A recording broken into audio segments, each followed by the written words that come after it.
Binge week, day 2. Every day this week to start off the new year and the kickback of the hockey season. We're going to be giving our predictions and our thoughts and our little analysis on the upcoming NHL season for 2021. NHL Bonanza. NHL Bonanza. And yesterday released what was that? The East Division? Yeah, we did the East yesterday. Today we're going to do the North. Tomorrow will be the West. And we'll top it off with the Central. Then we're going to do rookies to look out for, the Battle of Alberta. We have a lot of great content coming out for hockey. Because last month was super soccer packed. This might be, I don't want to brag, but this might be the most spectacular week in NHL history, I would say. Yeah. I mean, this is a huge return in hockey. Now, again, the season's a little shortened. Instead of 82 games, it's 56. It's a little condensed, so next season starts at the right time. And how today is going to work, we're going to go through this pretty fast. There's only 7 teams in this division instead of the other divisions that have 8. And 4 can make it. They go into the kind of unfair if you ask me. You know? Only 3 will miss instead of 4. I mean, you look at like the last division, the East, that division's so stacked, it's a little more difficult. But a division like this, it's more manageable, you know? Yeah, they're giving a slight advantage to Canada here, you know? Exactly, yeah, that's the other thing. After the what North Gary Bettman division has done, is the Great North, it's just Canada. After what Gary Bettman has done to Canada, though, you know, they deserve it. They deserve it. They do deserve it. I think that's very fair to say. We actually have a video on that, so go check it out, link in the description. With that being said, we're going to start at number 7, and we're going to work our way up. We got the Jets. The Jets we have as being the number 1 team to not make the playoffs. Mainly because there just seems to be no guided direction really in Winnipeg right now. Yeah, no Jet really flying in one straight. No Jet is flying in coordination. They seem to have like a lot of issues right now. I know they want to trade Line. Yeah. When is Line going to get moved? Now they're saying it's going to be later. It's going to be now. It's going to be later. Just get him out of there. He doesn't want to be there. You don't want him here. He's got a Fortnite addiction. And I think you should go play somewhere else. Yeah, the Jet just flew for him really, you know? Kind of like the ship has sailed. The ship has sailed. Line's not looking too good. Exactly. But then they did bring back, You're about to say that? You could say who Paul brought back. Stastny. Yeah, Stastny's back, and I think that's a great addition. All the fans are very happy about it. It was like when they brought back that defenseman last season. And the biggest problem with me for Winnipeg is their defense is just non-existent. You think so? No, yeah. I mean, yeah, I do think so. I mean, no, but yeah, I do think so. Because, I mean, you have Hinola, and it's great to have back there. Stanley, you have some minor guys down there, but they're not really going to make an impact that strong just yet. But when it comes down to it, you lost Bufflin. I'm wondering if Bufflin's going to return to any other team. But you lost Big Buff, and he was like your number 1 guy for so long. You lost Trouba to the Rangers. I know you have Pionk now, you have Morrissey, but you know, Morrissey to me is not always showing up there. But Pionk is a solid guy to have back there. They did draft Perfetti though, you know? I'm very happy they drafted Perfetti. Throw some confetti. Throw some confetti. If we had over some there. more, we would throw some confetti, but we went through it all in our live streams last month. But yeah, aside from losing Patrick Laine, when they do lose him, because it's inevitable, you still have Nikolai Ehlers and you have Kyle Connor, and they're still putting up the points. And you have arguably with the best player on that team, Mark Scheifele. Would you say the future's bright for them? Not yet. Or is it a kind of, you know, dark? I think they were looking in a really good spot, but I think now with this Laine news and Hellebuck's success in the playoffs, I think they're going to have to maybe retool again. I think so too. You know, I think they're going to have to do it. Blake Wheeler's an incredible captain, but honestly, I could see him getting moved out. Can't carry the team, you know, his whole entire life. I think they have a little work to do. They added some like minor additions. I mean, they brought in Nate Thompson, but there's nothing that they're really doing that's speaking to me. Yeah, I want to see make a trade. Bring in Erik Karlsson, do something. Change it up a little bit. When the Islanders traded Devon Taves to, where'd they go? Colorado. They should have traded him. Winnipeg should have been in on that. You could have gone for a steal. 2 second-round picks. Are you kidding me? They're just not thinking right now. They're not thinking. I think the team is turning into a dumpster fire. I think so too. And speaking is at number 6 right now is a formerly dumpster fire team. Yeah. They have the Ottawa Senators. They are looking exciting. They are looking exciting with the new acquisitions that they have made. Exactly. But is it enough? I don't think it is enough yet. Off-season. I would say they had the best off-season out of any team. They probably have, yeah. I have some things that they did down here right now. I mean, well, there's no more Bobby Ryan. There's no more Craig Anderson. Their time there was over. Now, I'm pretty sure there's no players remaining from when they had that really deep run in 2017. None at all? Not even one? I'm pretty sure it's a completely new team. I think Craig Anderson was the last holdout. But, you know, there's rumors of Anderson going to Washington. It's not confirmed just yet, but it's basically confirmed, you know? It just it's going to happen. Officially pen to paper yet. It's only a matter of time. Exactly. But when you look at this team, they brought in Matt Murray from Pittsburgh, and I'm really happy about that. You know, Matt Murray's a good goaltender. Don't listen to the Pittsburgh fans, because let me tell you, Pittsburgh, it's like playing in Toronto. It's hard. You have a bad game, and your career's over there. Do you think Matt Murray's going to get Murrayed again, though, in this new location? I don't think you will, because I don't really know anybody else that would Matt Murray him. That would take his spot? You know, they even got rid of Anders Nilsson, so they don't really have another goalie that would do that. He looks like to be the number 1. Exactly. Matt Murray will be the number 1, and I think he's going to have a bounce-back season here. You know, I hope I really he does. think he's going to look great. I love Matt Murray. He's one of my favorite goalies. They brought in Stepan from Where is he from? From the Arizona Coyotes. I have over here, they added Dadonov. He's a great goal scorer. He's a little older, but they signed him to a pretty decent deal. I think he's going to be popping the biscuits behind that net. Just for that leadership, dude. Exactly. Just I think slagging him in there. really good, you know. They added Galchenyuk. I'm hoping he can have a bounce back year. And they also added Goodbranson. And they traded with the Lightning for Paquette and Coburn. And the funny thing is, the Lightning, looking at them, right? You lose Coburn. And on this team, he'll be like a second-tier defenseman, right? On there, he was barely getting minutes. He wouldn't play on Tampa this year. They're already too stacked with Hedman, Cernak, McDonough. So for these guys to have more playing time in Ottawa, I think Ottawa's just like the place to be right now. It's crazy the difference in skill level between some teams here. You exactly. know? They also have the American hero. They got Sanderson they drafted this year. I'm super happy about that. And Stützle, I believe you pronounce his name, back in the World Juniors right now, is absolutely putting on the performance. Him and our New Yorker friend Zegras. Yeah. These players right now, these young players are just like redefining the game that we love. Dude, they got a lot of new players, but the thing is, can they mesh together? I don't think so. That's how we got I also have six. here, you know, Kachuk and Shabbat were given A's. Actually, today, when we recorded this, not when this is coming out for you guys, they were given A's. I thought they were going to give Shabbat or Kachuk the captaincy.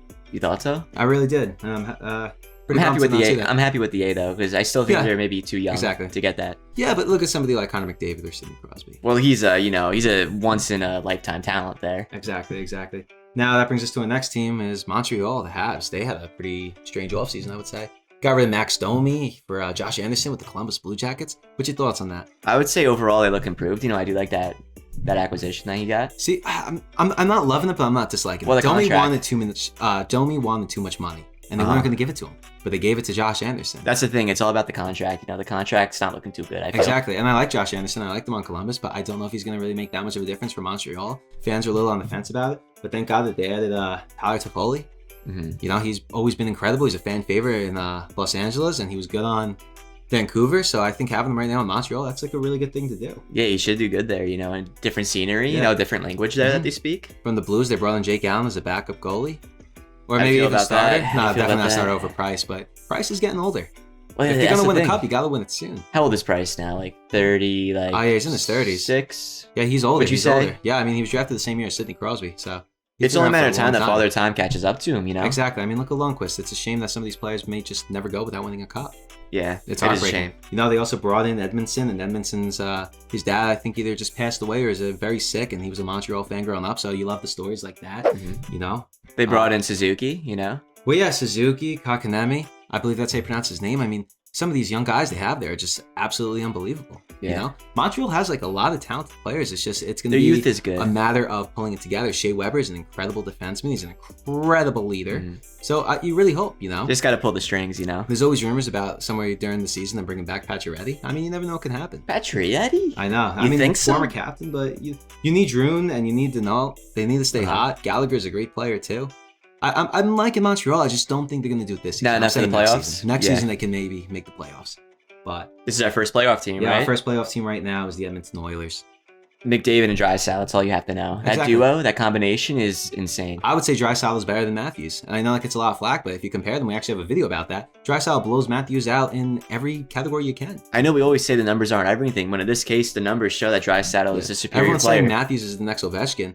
Draisaitl has hit 100-point seasons multiple times, and he's also outscored Austin Matthews, I believe, in every season. Yeah, he had a 50-goal season, I believe. And you can't say it's a product of McDavid, because when McDavid was out last season, Draisaitl was arguably better. And people make the argument that Matthews is better on the defensive end, but it's clear Draisaitl is better on the defensive end. He's a better two-way player. He is. I think that's very obvious to see when you actually really study the game. He's more well-rounded. Look at the stats, look at the time on the ice, and Draisaitl is the guy to pick. With that being said, they also have Ryan Nugent-Hopkins, and there's always talk about him getting moved, but I don't think he's ever going to get moved. He's an incredible player.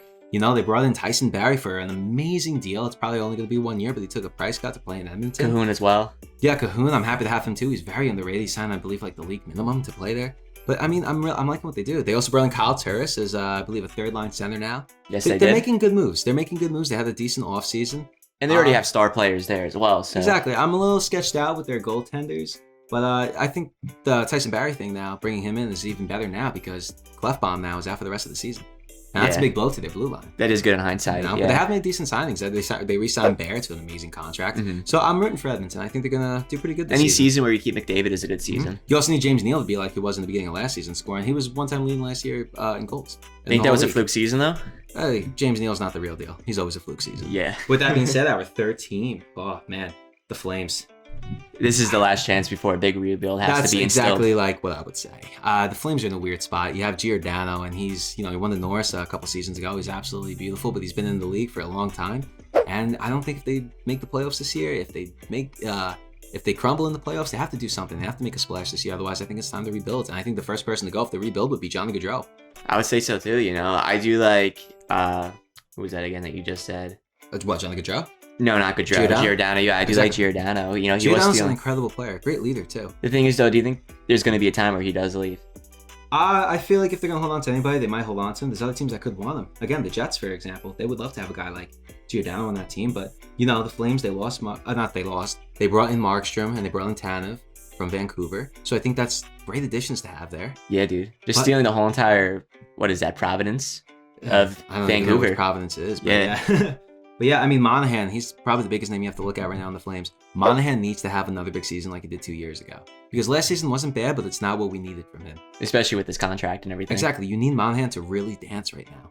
And the other Tkachuk, he's not as good as the Senators Tkachuk, but he's still a very solid player and he's young. But there are rumors that Pittsburgh could, come through and take him. Yeah. So if Pittsburgh is serious about the rebuild, they could come for these guys. I don't like Tkachuk, though. I'm not a big fan of Tkachuk. I do root for Edmonton when it comes to the Battle of Alberta, which is another video coming out this week. Stay tuned. That is another video. That brings us to our second team that we have. I think this is very obvious. The Vancouver Canucks. So many great things to say about them. They did lose a lot of players this offseason. They lost a lot of players this offseason. But they still look like a great team. Toffoli, Markstrom. What was the other one? Toffoli, Markstrom, Tanev. They lost some players, but they're fine. Yeah. They brought in Nate Schmidt to replace Tanev. The team looks fine to me. They're chilling, dude, on all cylinders. Brock Besser is an absolute beauty. Elias Pettersson could be compared to Sidney Crosby or Connor McDavid. He's turning heads left and right. And for a little guy, I could compare him to like Sedin. Yeah, I was going to say he's a skinny guy, but he plays with his heart on the ice every single game. Every game. I think he really fits in Vancouver. I think he paints with his skate. He's an artist out there. Quinn Hughes, obviously the best Hughes, and in my opinion, probably the future best defenseman in the NHL. Yeah, after Hedman retires, yeah. Yeah, he was a Calder Trophy nominee. He lost it to Cale Makar. But Quinn Hughes is an absolute stud. He is a stud. He's an incredible player. Yeah. I'm just looking at some of the players I've written here, They brought in Schmidt. I was happy about that. They added Holtby now to replace Markstrom, and Holtby's going to start behind Demko. And Patrick Demko, in the playoffs this past season. And with this young lineup, you need some leadership. JT Miller. Beautiful leader in the locker room. Exactly. He's been everywhere. Too, and he's a great goal scorer, and he really turned up last season. I think that was the reason that Vancouver wasn't really too interested in pursuing re-signing Tyler Toffoli. Yeah, because they don't need that. They already have it in JT. Toffoli went to the same division, but hey. You never know. Dude. You never knew what was going to happen. And that brings us to our first team here. Number 1, the Maple Leafs. Everybody knows Maple Leafs. The boys in blue. The biggest question is, will the Maple Leafs make it past the first round? I don't think they will, but I think they're going to become first. Exactly. John Tavares, Austin Matthews, Mitch Marner, Nylander. I think Kerfoot's still there. Hyman. The team's just stacked. The talent, from top to bottom, the talent is insane. They also added Joe Thornton, and I'm happy they added Joe Thornton. It was similar to when they brought in Marlowe a couple seasons ago, but the only difference is they brought in Joe Thornton for almost league minimum when they brought in Patrick Marlowe with $6 million a year. He's just a cat-friendly type of guy. Exactly. Joe Thornton is finally off the San Jose Sharks, and he's in there, and I think it's going to be great leadership. He knows he doesn't need the money. He doesn't need the money. He's already made the money. He just wants the cup. He wants the cup, That's all I wonder if Frederick Anderson will get traded now.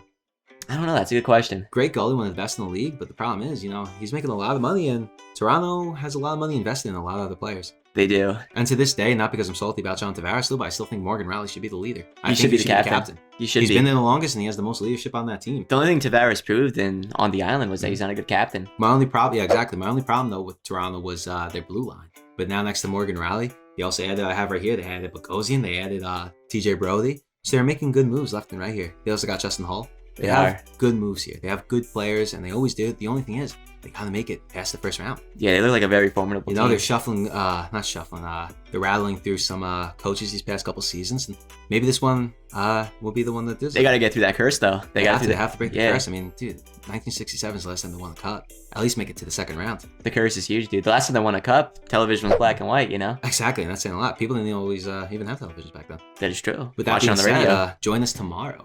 We want to do Central. We'll do Central. We'll do Central tomorrow. Perfect. We'll see you tomorrow. See you guys then.